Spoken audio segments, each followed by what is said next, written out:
Thank you. Thank you, and good morning to everybody. Thank you for being here, and thank you for hosting us. I want to first thank an honor to be here with our players, with Carson, with Akeem, with Cece, affectionately known as Francis Mainoa, and Wesley Basaint, which is here as well. These guys exemplify what the University of Miami student athlete and competitor is all about. We're really excited, and I would say the most exciting part about our team is they have the dominant trait of being a group of guys that love to work, and you can't throw enough at them. And they still manage to get all that work done while being great students, achieving the highest GPA they've achieved successively for 7 straight semesters, as well as leading the country community service hours. So we're growing both as people and as players. But we've signed and developed an incredible group of players in different forms and fashion, from the high school level to the portal method, and have brought in some really high-level coaches and human beings that we are really excited about, that have certainly helped us continue the upward trajectory of our program.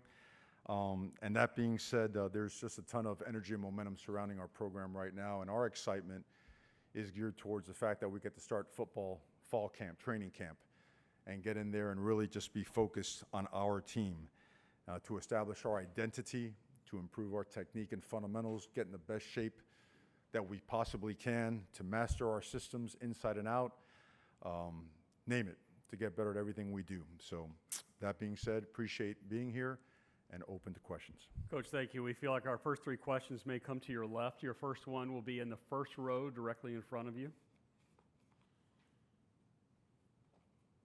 Dan Tortora, wakeupcalldt.com. Coach, Kane's Connection, the NIL Collective.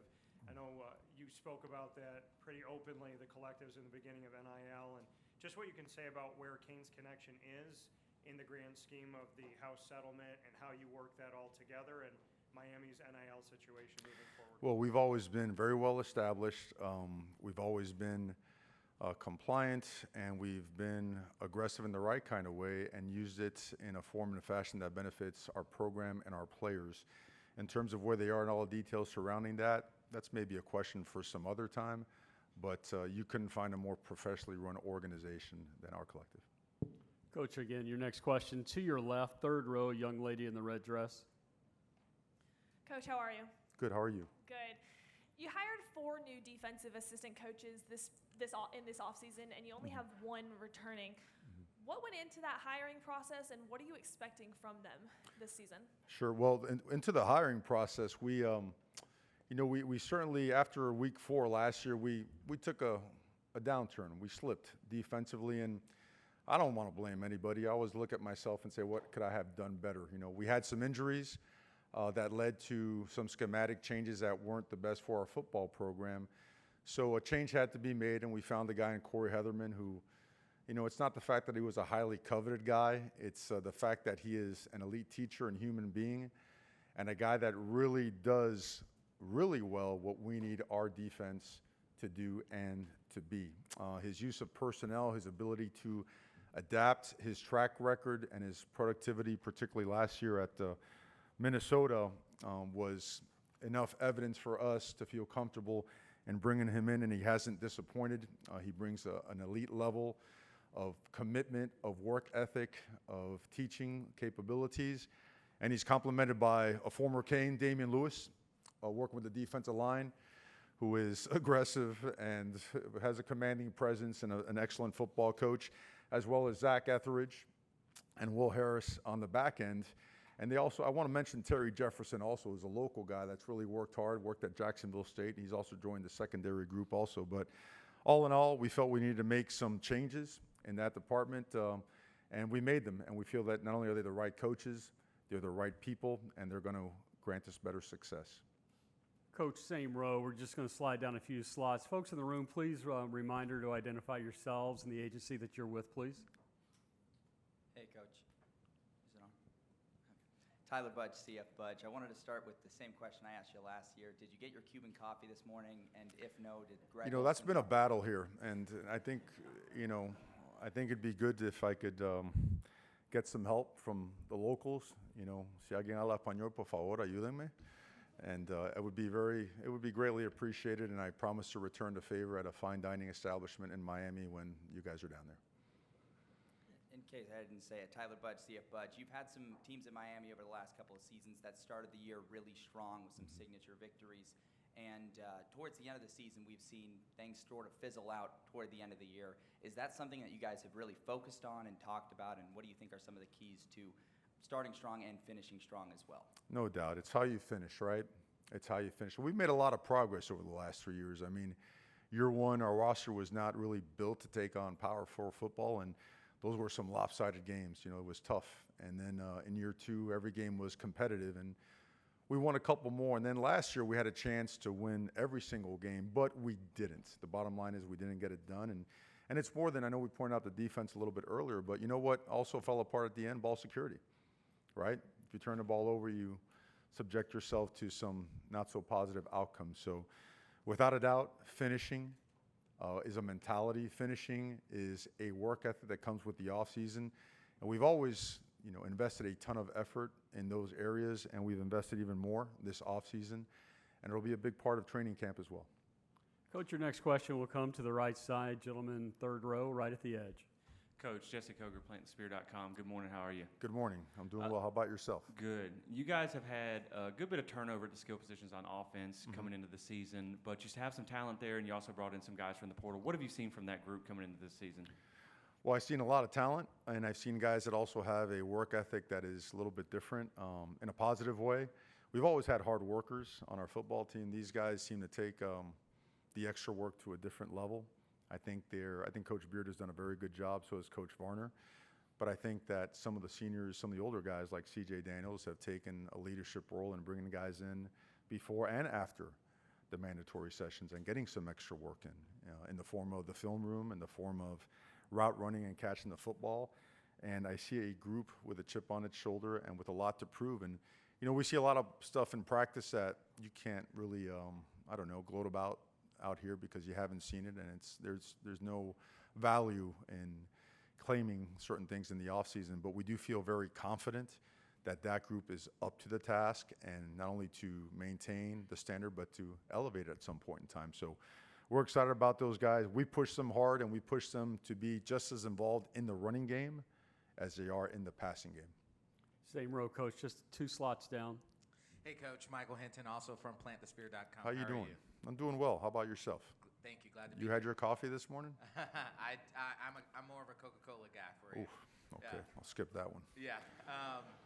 So you're having to replace Heisman Trophy winner, #1 overall draft pick Cam Ward. You brought in, Carson Beck from University of Georgia there. So this is a 2-part for you. One, how is the offense going to shift to more accommodate for Carson based, moving from Cam? And then could you give us an update on, Carson's injury and how he's progressing, and what is his outlook for you guys in the fall? Well, we're thrilled to have had Cam, and we're thrilled to have Carson here now. And, we never look for the next, like when we had Justin Herbert out west, we didn't look for the next Justin Herbert. We looked for the first Cam Ward, and we're looking for the first and best version of Carson Beck. So Carson Beck has as good of experience as a quarterback as you can have. He's played in monster games, and he's played at high level. And he is ultra competitive, and his football IQ is off the charts. It didn't take long to realize that he's a team player and that his work ethic is also through the roof. So even though he missed spring practice, his participation was in a limited manner, but soon after he has been cleared and he's been participating and doing everything with our team for several weeks. And that's a lot of opportunities. Nowadays in college football, guys run their own practices and whatnot, and they get, almost like an entire, spring session on their own off to the side. But what we see is, like I mentioned, a high-level elite competitor that has played at a high level, that is, and this I think is the best part, that is hungry and driven, not just to establish himself as one of the premier players in the country. He, like Akeem, like CeCe, like Wes, their interest is to make Miami better, to go win. And I think when you combine those things and you combine an offensive line that really prides itself on working hard and protecting and running the ball well, and a lot of pieces around it and an improved defense. This is the right place, this is the right time, and these are the right people. And I think his relationship with Shannon Dawson and the rest of the offensive staff, particularly the offensive line coach, Coach Mirabal, it's a tremendous partnership. And so we're looking forward to getting on the field and making it work. Coach, your last question. Same row, just a couple of further down to your right. Kenton Gibbs, Locked On ACC. Coach Cristobal, in terms of you and your history as a player, you know what it's like to win a championship, multiple championships at Miami. And as a coach, you know, it's been a while, and it's been something that's kind of been since before your time. Miami's had the talent, it's had the opportunities, but it just seems like a little bit of can't get right-itis or something like that that's prevented it. What is that next step? How does this team take that next step to returning that glory? Well, first of all, I'd say I disagree with you with Miami's had the talent. I mean, we got here in 2022, and I remember, you know, watching film and saying we got a lot of work to do. And I think this is the best way to put it, to summarize it. We were on a tarmac, and we asked the pilot to delay. And this is a flight during recruiting and fundraising where Miami was on the verge of not having a player drafted for the first time in I don't know how many decades. And then finally, late in the 7th round, a player was selected. So that, to me, to that statement, Miami did not have the talent. And Miami had not recruited to the level that Miami is supposed to recruit. And now you fast forward 3 years later, now Miami is coming off a 10-win season. Now Miami is 6th in the country in players drafted, with double-digit combine invites, with double-digit wins, and with the #1 pick overall. So the steady progress and trajectory is a product of a lot of people, players, coaches, staff members working really hard to get Miami to where it needs to be. And one of the biggest reasons, and not the biggest reasons, why I chose to leave my place on the West Coast to come back and do Miami the way Miami should be done. And that's what we've been doing. I think it's evident in the players we have here today.